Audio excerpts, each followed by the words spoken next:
बाबूजी, क्या बात है? सुभाष, दिनेश उस दलित लड़की से शादी कर रहा है। सुभाष ने धीरे से कहा। क्या कहा? दिनेश उसी दलित लड़की से शादी कर रहा है। पिता भवानीराम गुस्से से आग बबूला हो उठे। वह आगे बोले, हमारे समाज में क्या लड़कियों की कमी है जो वह एक दलित लड़की से शादी करने पर तुला है? मेरी समझ में आया कि उसे नौकरी वाली लड़की क्यों चाहिए थी। यह भी सुना है कि वह दलित परिवार बहुत पैसे वाला है। सुभाष ने जब यह बात कही तब भवानीराम कुछ सोचकर बोले, पैसा वाला कुछ तो क्या हुआ?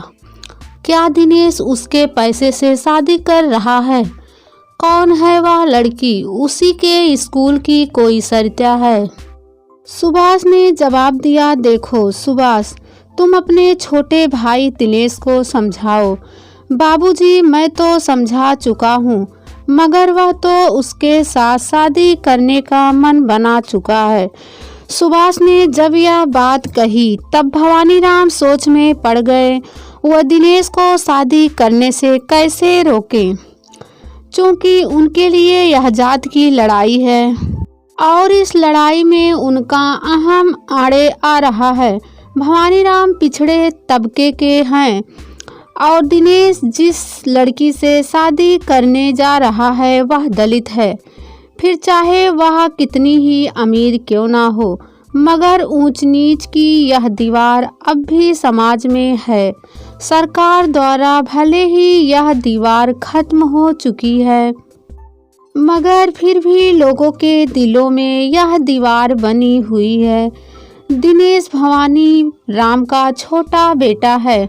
वह सरकारी स्कूल में टीचर है। जब से उसकी नौकरी लगी है तब से उसके लिए लड़की की तलाश जारी थी। उसके लिए कई लड़कियां देखी, मगर वह हर लड़की को खारिज करता रहा। तब एक दिन भवानीराम ने चिल्लाकर उससे पूछा था, तुझे कैसी लड़की चाहिए? मुझे नौकरी करने वाली लड़की चाहिए। दिनेश ने उस दिन जवाब दिया था। भवानीराम ने इस शर्त को सुनकर अपने हथियार डाल दिए थे। वह कुछ नहीं बोले थे। जिस स्कूल में दिनेश है वहीं पर सरिता नाम की लड़की भी काम करती है। सरिता जिस दिन इस स्कूल में आई थी उसी दिन दिनेश से उसके आंखें चार हुई थी। सरिता की नौकरी रिजर्व कोटे के तहत लगी थी। सरिता उज्जैन की रहने वाली है। वहां उसके पिता का बहुत बड़ा जूतों का कारोबार है। इसके अलावा मैदा की फैक्ट्री भी है। उनका लाखों रुपयों का कारोबार है। फिर भी सरिता सरकारी नौकरी करने क्यों आई?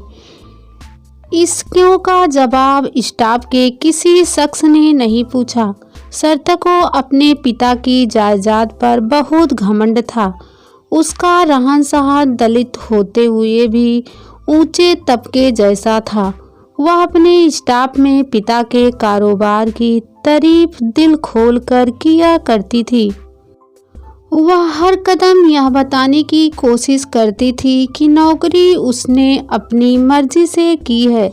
पिता तो नौकरी कराने के पक्ष में नहीं थे, मगर उसने पिता की इच्छा के खिलाफ आवेदन भरकर यह नौकरी हासिल की। स्टाफ में अगर कोई सरिता के पास आया तो वह दिनेश था। ज़्यादातर समय वह स्कूल में ही रहा करते थे।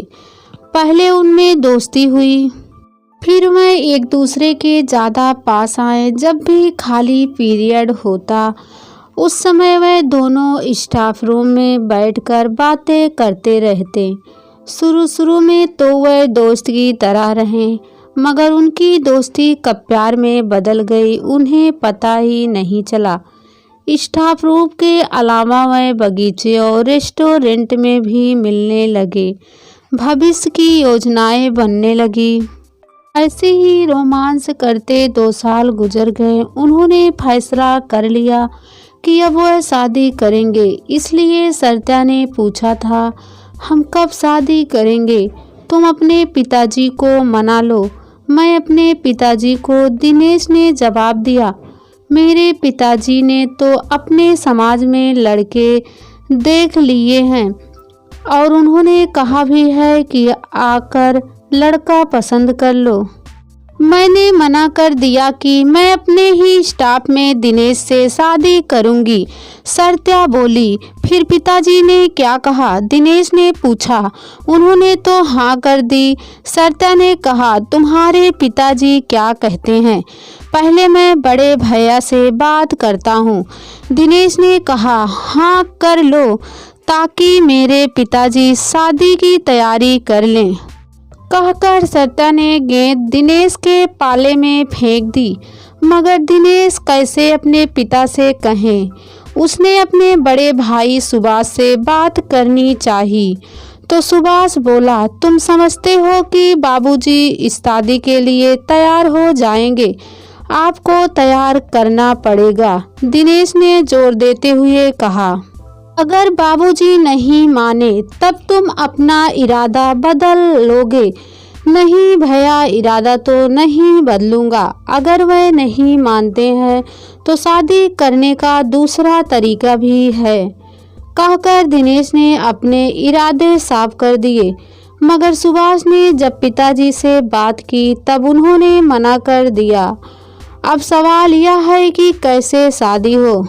सुभाष भी इस बात से परेशान है। एक तरफ पिता है तो दूसरी तरफ छोटा भाई, इन दोनों के बीच में उसका मरना तय है। बाबूजी का अहम इस शादी में आड़े आ रहा है। इन दोनों के बीच में सुभाष पिस रहा है। ऐसा भी नहीं है कि दोनों नाबालिग हैं, शादी के लिए कानून भी उन पर लागू नहीं होता। एक बार फिर बाबूजी का मन टटोलते हुए सुभाष ने पूछा, बाबूजी आपने क्या सोचा है? भवानी राम के चेहरे पर गुस्से की रेखा उभरी।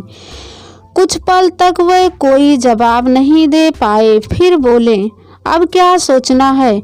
जब उसने उस दलित लड़की से शादी करने का मन बना ही लिया है, उसके साथ शादी करने की इजाज़त देता हूँ, मगर मेरी एक शर्त है। कौन सी शर्त बाबूजी? कहते समय सुभाष की आंखें थोड़ी चमक उठी। ना तो मैं उसकी शादी में जाऊंगा और ना ही उस दलित लड़की को बहू स्वीकार करूंगा, और मेरे जीते जी वह इस घर के कदम नहीं रखेगी। आज से मैं दिनेश को आज़ाद करता हूँ, कहकर बाबूजी की सांस फूल गई। बाबूजी की यह शर्त भविष्य में क्या गुल खिलाएगी यह तो बाद में पता चलेगा, मगर यह बात तय है कि परिवार में दरार जरूर पैदा होगी। जब से अम्मा गुजरी हैं तब से बाबूजी बहुत टूट चुके हैं। अब कितना और टूटेंगे यह भविष्य बताएगा। उनकी इच्छा थी कि दिनेश शादी कर ले तो एक और बहू आ जाए, ताकि बड़ी बहू को काम से राहत मिले। मगर दिनेश ने दलित लड़की से शादी करने का फैसला कर बाबूजी के गणित को गड़बड़ा दिया है। उन्होंने अपनी शर्त के साथ दिनेश को खुला छोड़ दिया।